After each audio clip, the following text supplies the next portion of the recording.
A very good morning, students. Today we are going to discuss C tokens. C tokens are basically the smallest individual unit in a C program.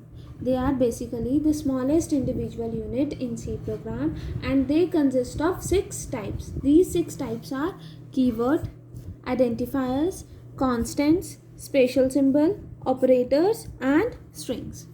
Keywords मैंने आपको starting में ही first lecture में बताया था कि that there are 32 keywords like int, float, auto, break, if, else and so on. तो वो यहाँ पर कीवर्ड्स की बात करी हुई है and basically keywords are the reserved words that have predefined meaning in C. Next comes identifiers. Identifiers क्या होते हैं? Like main, total. Basically these are used for naming the program elements. They are defined by the users. Next comes constants. Constant means 9, 18. Alphabets भी हो सकते हैं, let it be within a quotation mark अगर हम consider करें A and so on. Basically constants हमारे पास दो तरह के होते हैं. There are two types of constant. One is numeric constant and second is character constant. इसको हम अभी डिस्कस करेंगे fully. Next come special symbols. Special symbols हमने डिस्कस करे थे जिसमें quotation mark, number sign, ampersand, left bracket, right bracket, parenthesis and so on आ रहे थे. These all contains special symbols. Next comes operators. Operator means plus, minus and so on. इसका full chapter हमारे पास chapter number 4 है, उसमें हम इसको फुली डिस्कस करेंगे. Next come strings. स्ट्रिंग्स क्या होता है? Basically it contains any number of consecutive characters. Consecutive characters basically simple characters की बात करें तो ए हो जाएगा, बी हो जाएगा with in a quotation mark. But जब हम स्ट्रिंग की बात करते हैं तो ये कंटेन करता है any number of consecutive characters like hello within the double quotation mark, A B C within double quotation mark. ठीक है students. Now comes keywords. Let us discuss it fully.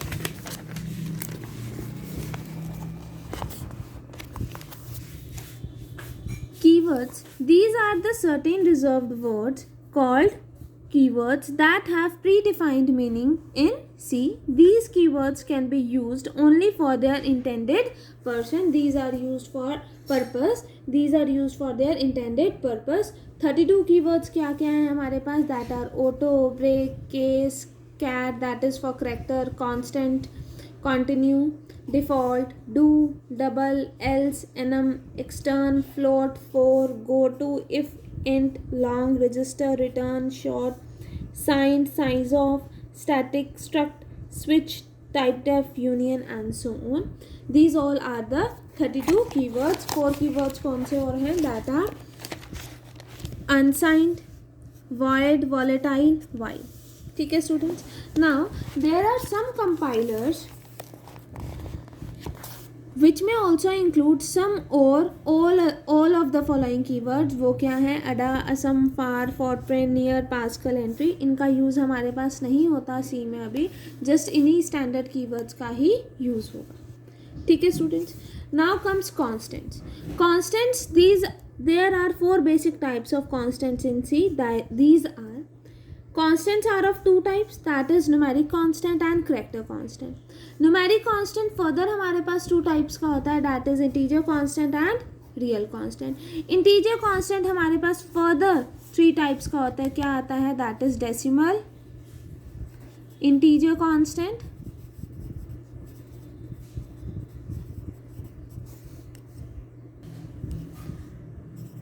octal, integer constant, hexadecimal, integer constant. ठीक है. And next is real constant. Similarly अब आपके पास जो character constant होगा वो भी 2 टाइप्स का होगा further, that is single character constant and string constant. Single character constant means quotation mark के अंदर ए हो जाए, बी हो जाए, एक्स हो जाए and so on. But string constant में क्या होगा? It contains any number of the consecutive characters. ठीक है students. now let us start with numeric constant. integer and floating point constant. floating point constant means real constants. real numbers जो आप बात करते हैं that is represent numbers. These are collectively known as numeric type constant. Integer और floating type constants को जब हम combine करते हैं तो they are collectively called as numeric type constants. ठीक है. Now let us start integer constant. Integer constant क्या होता है? Integer constant is an integer valued number. ये एक इंटीजर वैल्यूड नंबर है. Does it refer to a sequence of digits and it follows the rules. Its rules are कि integer constant must have at least one digit. Obviously integer constant है तो उसके पास कम से कम एक डिजिट होनी चाहिए. Comma blanks can not be included within the constant. Commas no blanks, so it should not be included in the constant. It obviously integer है तो डेसिमल पॉइंट नहीं होना चाहिए, तो it should not contain decimal point and exponent. The constant must be preceded by minus sign या फिर plus sign. अगर कोई भी साइन नहीं मेंशन है तो आप क्या कंसिडर करोगे उसको? Plus sign. तो यहाँ पर मेंशन है the default sign is plus, कि अगर आपके पास डिजिट के आगे कोई भी साइन मेंशन नहीं है means by default it is plus sign. Next comes the value of the constant cannot exceed specified minimum and maximum bounds. For each type of constant, these bounds will vary from one compiler to another. For a 16-bit computer, the allowable range for the integer constant is minus 327682 to plus 32767. ठीक है students, यहाँ तक हुआ. अब इसके कुछ valid examples देखें. अगर हम वैलिड एग्जांपल्स तो वो किस फॉर्म के होंगे? दैट इज 743 ले लो, ठीक है, -647 ले लो एंड सो ऑन. अगर आप इनवैलिड एग्जांपल्स की बात करते हो that are of the type let it be 7,4,3. This is an invalid example. ठीक है. अगर हम कंसिडर करें of the form 768, it contains blanks, blank contain कर गया तो ये भी क्या हो गया? Invalid example. अगर यहाँ पर ई आ जाए तो भी ये क्या हो जाएगा? Invalid example because it contains exponent. ठीक है स्टूडेंट्स. नेक्स्ट फर्दर हम डिस्कस करते हैं इंटीजर कॉन्स्टेंट्स के types. That are, first type is decimal integer constant. A decimal integer constant can consist of any combination of digits taken from the set 0 to 9. वो जो हम any number of digits जो कि हम लेते हैं 0 से 9 तक. If the constant contain 2 or more digit, अगर constant contain कर रहा है 2 या 2 से ज़्यादा digit, then the first digit must be something other than 0. अगर आपके पास जो भी digit है वो जो भी constant है वो एक से ज़्यादा डिजिट को कंटेन कर रहा है तो उसकी फर्स्ट डिजिट अदर देन 0 होनी चाहिए. जैसे कि अगर आप खाली 0, तो अगर वो एक ही कांस्टेंट कंटेन कर रहा है तो 0 कैन बी वैलिड. बट अगर आपके पास 3 डिजिट्स वाला है तो first number should be other than 0. ठीक है, लास्ट में तो आ सकता है but first digit should be other than 0. Next comes octal integer constant. Octal integer constant means consist of any combination of digits taken from the set 0 to 7, जो हम set 0 to 7 से लेंगे. However, the first digit must be 0. इस वाले में क्या होगा? Octal integer constant में जो फर्स्ट डिजिट होगी वो 0 होनी चाहिए in order to identify the constant as octal number. इसमें क्या होगा कि आपके पास जो फर्स्ट डिजिट होगी इट शुड बी 0, जिससे हमें क्या आइडेंटिफाई होगा कि ये हमारे पास कैसा नंबर है? ऑक्टल नंबर है. ठीक है. Next comes hexadecimal integer constants. A sequence of digits beginning with 0x or 0 capital X is considered as hexadecimal integer. मतलब कोई भी डिजिट अगर आपकी स्टार्ट हो रही है 0x से या 0 कैपिटल X से तो हम दूर से ही आइडेंटिफाई करके उसको बोल देंगे कि ये क्या है? Hexadecimal number. अगर फर्स्ट डिजिट आपकी 0 है तो means it can be identified as octal integer constant. ठीक है, तो वही है यहाँ पर. It can then be followed by any combination of digits taken from the set 0 to 9 and A to F, either uppercase or lowercase.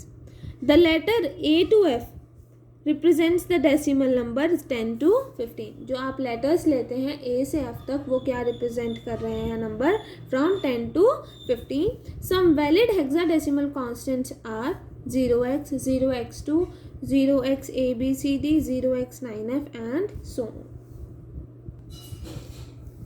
Now comes some of the invalid integer constants are 3 to 156, 3 to comma 156 और rule के according comma should not be included in integer constant. So this is an invalid example because it contains comma. Next is 3 to 156.0 क्योंकि ये decimal point contain कर रहा है तो ये भी क्या होगा invalid integer constant. Next is 3 to e9 क्योंकि ये एक्सपोनेंट कंटेन करे, it contains an exponent, therefore this is also an invalid example. Next come simple blank that is hyphen, तो it should contain at least 1 digit, ये भी invalid example हुआ क्योंकि इसमें एक भी डिजिट इंक्लूडेड नहीं है. Next comes real constant. Real constant are basically a real or a floating point is a base 10 number that contains either a decimal point और एक्सपोनेंट और बोथ. इसमें क्या होता है, या तो ये डेसिमल पॉइंट को कंटेन करेगा या एक्सपोनेंट को कंटेन करेगा या फिर ये दोनों को कंटेन करेगा. For example 5000.0, 0.0083, next is 1.6667 e + 8, that is ये क्या होगा हमारे पास मेंटीसा पार्ट और ये क्या होगा हमारे पास एक्सपोनेंट पार्ट. एक्सपोनेंट पार्ट जो होता है हमेशा इंटीजर फॉर्म में होता है, कभी भी रियल फॉर्म में नहीं होता. Next come the following rules apply to all the real constant. जो रूल्स अप्लाई हो रहे हैं to the real constant are as follows. First is a real constant must have at least 1 digit. Obviously real constant के पास कम से कम एक डिजिट होनी चाहिए. It must have decimal point. Real की बात हो रही है तो ऑब्वियसली इसके पास डेसिमल पॉइंट भी होना चाहिए. इट कैन ईदर भी पॉजिटिव और नेगेटिव. ये पॉजिटिव भी होना चाहिए, हो सकता है, या फिर नेगेटिव भी हो सकता है. अगर कोई भी साइन प्रोसीड नहीं कर रहा तो बाय डिफ़ॉल्ट हम उसको कैसा साइन कंसिडर करेंगे, it should be considered as positive. ठीक है. Now exponent form consist of 2 parts. वो 2 पार्ट्स कौन से होते हैं, मेंटीसा पार्ट एंड एक्सपोनेंट. जैसे कि इस एग्जाम्पल में जो मेंटीसा पार्ट था वो क्या था, ये वाला, एंड एक्सपोनेंट क्या था, ये वाला. ठीक है स्टूडेंट्स, यहाँ तक समझ आया. Now comes the following rules apply to real constant represented in exponential form. ये जो कांस्टेंट्स थे, ये जो रूल था, ये अप्लाई हो रहा है टू द रियल कांस्टेंट. अब उन रियल नंबर्स पे जो एक्सपोनेंट फॉर्म में है. The very first rule is the mantissa part and the exponential part should be separated by the letter E. जो मेंटीसा पार्ट है और जो एक्सपोनेंशियल पार्ट है, these should be separated by the letter E. The default sign of the mantissa part is positive. Default sign अगर कोई proceed नहीं कर रहा है sign to the mantissa part तो उसको हम बाय डिफ़ॉल्ट क्या कंसिडर करेंगे, पॉजिटिव कंसिडर करेंगे.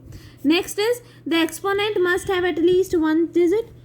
उसके पास एक डिजिट होनी चाहिए कम से कम, विच शुड बी पॉजिटिव और negative integer. That is the exponent part जो होगा वो हमारे पास इंटीजर फॉर्म में होगा, it is not in real form. Next is the range of real constant expressed in exponential form is 3.4e minus 38 to 3.4e 38 for 16-bit computer.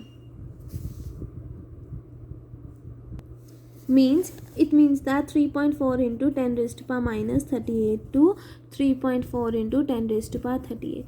इसका मतलब जो exponent part है उसकी जो डिजिट होगी it should B of integer form. वो हमारे पास चाहे वो पॉजिटिव इंटीजर फॉर्म हो चाहे वो नेगेटिव इंटीजर फॉर्म हो, बट वो रियल फॉर्म में नहीं होनी चाहिए. It should not be in real form. ठीक है students. Now the invalid real constants are 20,125.0. अब ये डेसिमल तो कंटेन कर रहा है बट इट कंटेन्स कॉमा, तो ये क्या हो जाएगा, invalid example. Next comes 25325. It does not contain decimal point. Decimal point ही नहीं कंटेन कर रहा तो ये रियल कांस्टेंट का वैलिड एग्जांपल नहीं है. Next is 25,3e13.2. ऑब्वियसली मैंने आपको क्या कहा था कि एक्सपोनेंट पार्ट आपके पास इंटीजर फॉर्म का होना चाहिए, पॉजिटिव और नेगेटिव इंटीजर फॉर्म, बट ये कैसा है, रियल फॉर्म का है, तो ये क्या आ जाएगा, इनवैलिड एग्जाम्पल. क्यों, because exponent should be of integer form. ठीक है students. Now comes next character constant. Character constant is a single alphabet, a single digit or a special symbol enclosed within a single quotation mark, जिसको हम single quotation mark में contain कर लें, that are called as an character constant. Some character constants are within single quotation mark, a ले लो 5, 3, dot, question mark and so on. Character constants have integer value that are machine dependent. ठीक है students. Now comes string constants. String constants क्या होते हैं हमारे पास? A string constant contains any number of consecutive character included white spaces, character enclosed in the double quotation mark. जो any number of consecutive characters को contain कर रहे हैं जिसमें वाइट स्पेसेस भी इंक्लूडेड हैं और ये सब within a double quotation mark है, तो उसको हम क्या कह देते हैं? String constant. For example green, hello, dollar with 18.90, well done, X. और वेल डन में वाइट स्पेस आ गई ना, and so on. Sometimes special character में ऑल्सो भी included as a part of string constant. कई बार हम स्पेशल करेक्टर्स को भी, जैसे यहाँ पर यूज कर लिया है, are included as an integer constant. These characters may be represented in terms of their escape sequences which are discussed in the next article that are discussed in backslash character constant. ठीक है student.